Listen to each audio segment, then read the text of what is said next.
La Catalogne, le sujet incontournable et sensible de la campagne des législatives, le sujet qui met en difficulté le gouvernement socialiste et solidarise les partis de droite.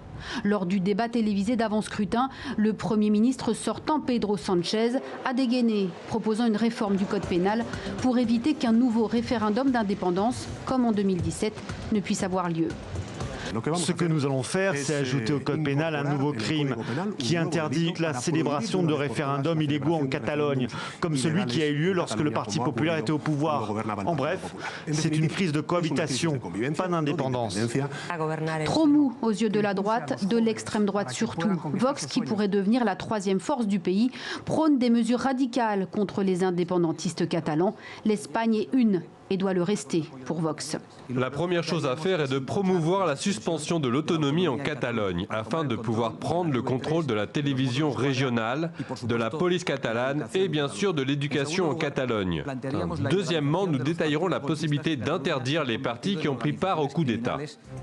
Aucun parti ne devrait atteindre la majorité absolue ce dimanche. Le jeu des alliances sera une nouvelle fois stratégique pour endiguer l'instabilité politique chronique.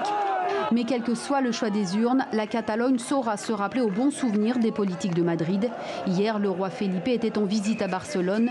Le comité d'accueil en dit long sur les sentiments et ressentiments de nombreux Catalans vis-à-vis de la monarchie et du système.